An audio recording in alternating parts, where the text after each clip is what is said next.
Alright. Adjust the screen just a hair. Okay. So, a couple little updates. One little update is I have finished ranking up all of the floating fortresses. So this one has not been refitted yet. I just stuck it in here so I can have bigger cargo capacity. That one still has to get refitted. But these three are done. And I have one currently being worked on. So once I get the last two, that'll be awesome. I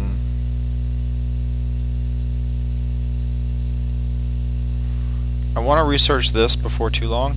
I'm thinking I'm gonna want to switch out my engines for High Explosive Shells 3, but since I already have over half of the floating fortresses with engines, I'm gonna finish them all out with engines and then actually go try it out first, and then we'll see how that goes. Oh, the other thing I haven't told you yet, I redesigned the base. And they did an update to the system, and it doesn't really scroll up like it's supposed to. So the idea of this one is they're gonna have to make a full turn, and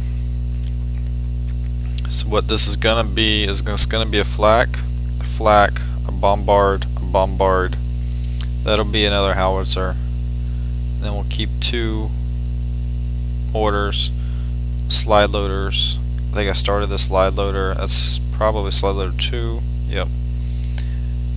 If I do two mortars with slide loaders 3, that pretty much says, hey, you better come to the base with some hailstorm, so you're not bringing as many guns.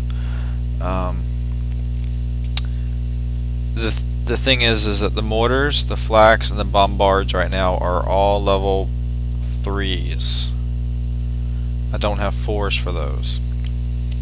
I can, if I go collect enough resources tonight, I can start Victory Mortar 4, but I can't start the other ones until this gets upgraded to a 10.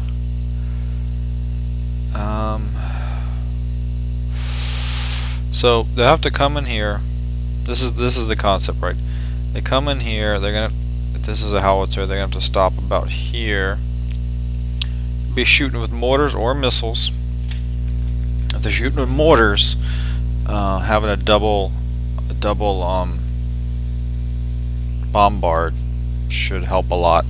And then if they're shooting with missiles, it might get this one, but then they're gonna have two sets of flaks to deal with these three. So we'll see how that goes.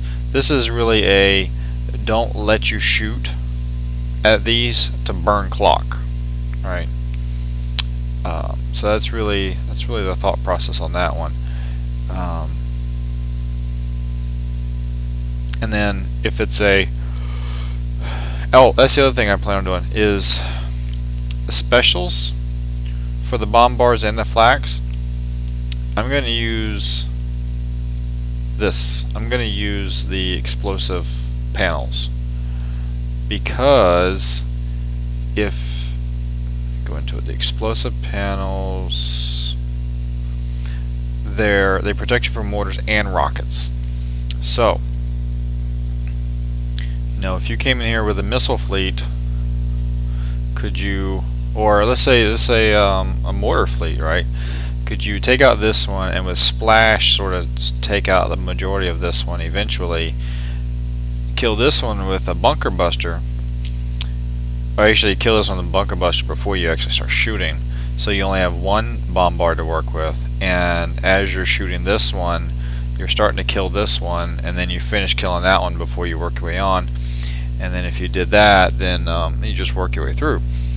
If you have this, if you have that on it, it's only gonna be about half dead if they use a maximum bunker buster. So that means that they can't start the battle by removing one of your teamed up defense platforms. Now, if it's a blitzing fleet, you know, this is not far enough to, you know, they'll make it to the back. I'm pretty sure, but they're probably going to pick up some damage because these are gonna. I don't have anything yet. Eventually, it'll probably be a while, but these will have. Oh, I actually do have number 2. I'll have this one, the thermobaric casing 3. I have the 2. I can load those up. And that's nice because like this one starts firing, you know, when you're like here. So this one's going to start firing before you start firing on this one. Now, the idea is I want to make the guns not very preppable. So if you come in here, you can't reach that with mortars. You can't reach that with siege missiles. You can reach these with assault missiles. But that should help knock out some of the missiles. And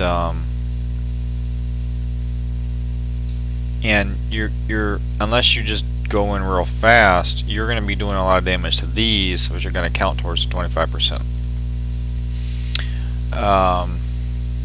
John reality for something like that means I need to move this one out. I need to take one of the other big ones like the 10s, this one, and move them so they're a bit more in line with, you know, however you're going to come in, because that would probably be the most direct route. And then if they have a blitzing fleet, right, they're going to come down, and then that's why I wrapped this in a wall, because it seems like the blitzing fleets are using siege cannons because it makes the gives you that speed bonus, right? So that's where walls are important. So it'll take out, it'll nullify at least a volley or two. Probably if it's a dreadnought, you know, they're gonna remove a wall section in one volley. But if they continually move, then they're gonna have to keep taking out wall sections, so they're not gonna be hitting your cargo quite as much. So we'll see. I've never been hit by a blitzing fleet before, so I don't know. But that's the idea. That's why that's there. Some of the downsides. Mortar right here is going to do damage to this. I know that. That's basically about it. I'm going to go collect some resources. I'll show you this. A level 36. Yeah. There was a level 10 cargo ship, and I was on my way to hit it, and another guy hit it before I got there. So I bookmarked him because I'm gonna keep a lookout and see if I can find another 10 cargo ship that pops up out of this base. If I do that, I'm gonna record it so y'all can check it out, because I've seen one in a YouTube video, but I've never fought one. Some people were saying it was like I knew about it because they were talking about it in the chat, and because they were trying to figure out what sort of ships does it take to kill it in one engagement. They were like, well, I got 3 Seawolves and I can't do it in one engagement. I have to do 2. And the other guy was like, well, I got 5 and I can usually do it in 1. And I'm thinking, well, I got 4, so I'm in my toss up. He's not actually all that far away. Let's see. So that's what I'm gonna be doing. Finishing these, probably putting these specials on these, probably researching that. I'll probably start that tonight. That shouldn't be too bad.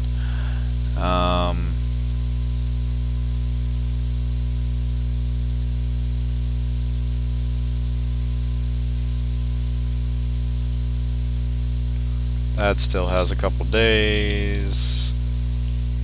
I'll finish this ship and then I'll refit the last one. gonna count up my hailstorms before I do the last one to see how many I have. I haven't decided if I want. I don't know how many hailstorms I want. I'd rather err on having not quite enough, and then realize, oh well, I need an extra one, than have too many and then not have as many mortars. And then as far as upgrades, after I do some more of these thingies, I'll probably come back and do another upgrade of the intelligence lab. Because when I did the upgrade, I was actually able, I haven't had a need to, but I have 2 assault missiles now instead of the 1. I'm not sure which one I had before. The only difference is this little extra damage. 37 explosive, this one's 37 missile. There's another one that's like ballistic. I don't know if there's more than 3. Oh, here's the other thing that I really like. A siege missile, missing one piece. Oh yeah, it's I can feel it. And all I need is a level 9, but that's, you know, I'm a couple upgrades away, so that's like, if I do nothing but upgrade this, 7 days to get an 8, or we're thinking maybe like 10 days or more to get a 9, you know, so it'll be a little while. So after I've built all of these, I'll probably start another string of floating fortresses and then start ranking them up again. Well, I might get the 5th one of these and then do the string of floating fortresses. We'll see. I got a little while because these take, you know, 3.5 days, maybe something like that, and so I got a whole nother one to do. So I'm looking at a week before that'll finish. That's about it. That's about it. I think I covered everything. The 6s in the sector 1 are so thin I had them all bookmarked, and I would just keep popping around to find them. So anyway, alright, y'all have a good night. Bye.